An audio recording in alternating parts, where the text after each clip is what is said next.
கர்த்தரின் சத்தம். கர்த்தருடைய நாமம் மைமைப்படுவதாக.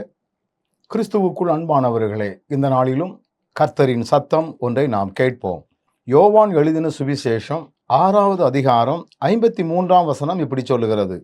அதற்கு இயேசு அவர்களை நோக்கி, நீங்கள் மனுஷகுமாரனுடைய மாம்சத்தை புசியாமலும் அவருடைய இரத்தத்தை பானம் பண்ணாமலும் இருந்தால் உங்களுக்குள்ளே ஜீவன் இல்லை என்று மெய்யாகவே மெய்யாகவே உங்களுக்கு சொல்லுகிறேன். ஆண்டவர் சொல்லுகிற ஒரு வார்த்தையை பாருங்கள். மனுஷகுமாரனுடைய மாம்சத்தை புசியாமலும் அவருடைய இரத்தத்தை பானம் பண்ணாமலும் இருந்தால் உங்களுக்குள் ஜீவன் இல்லை. ஜீவன் என்றால் உயிர், உயிர் இல்லை. ஆலயங்களிலே திருவிருந்து என்று ஒன்று உண்டு.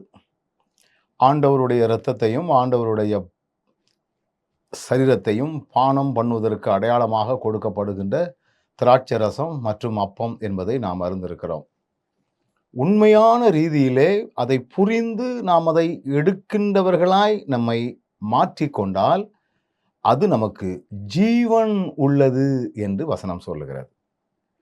அவருடைய இரத்தத்திலும் அவருடைய சரீரத்திலும் நமக்கு அடையாளமாக கொடுக்கப்படுகின்ற அதை நாம் விசுவாசத்தின் அடிப்படையிலே அதை நாம் ஏற்றுக்கொள்ளும் பொழுது அதுவே நமக்கு ஜீவன் கொடுக்கக்கூடிய ஒன்று.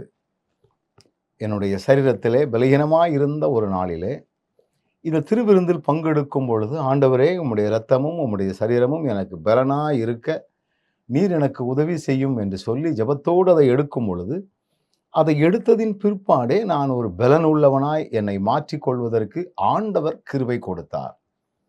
இனிமேல் என்னுடைய வாழ்க்கை பலகீனமாகத்தான் இருக்குமோ என்கிற நிலையிலே இருந்த ஒரு நிலையிலே ஆண்டவர் அவருடைய இரத்தத்தின் மூலமாய் அவருடைய சரீரத்தின் மூலமாய் என்னை பலப்படுத்தினார். அது எவ்வளவு உண்மை! அது நமக்கு ஜீவன் உள்ளது. அது நமக்கு உயிர் கொடுக்கக்கூடிய ஒன்று. அவருடைய இரத்தமும் அவருடைய சரீரமும் என்று சொல்லி வசனம் சொல்லுகிறது. இதை ஆண்டவர் தெளிவாக நமக்கு சொல்லியிருக்கிறார். வாய்ப்புகள் கிடைக்கும் பொழுதெல்லாம் அவருடைய இரத்தத்தையும் அவருடைய சரீரத்தையும் நம்ம பானம் பண்ணுவோம். புது பலனை நாம் பெற்றுக்கொண்டு புதிய ஜீவனோடு வாழ ஆண்டவர் நமக்கு கிருபை தருவாராக.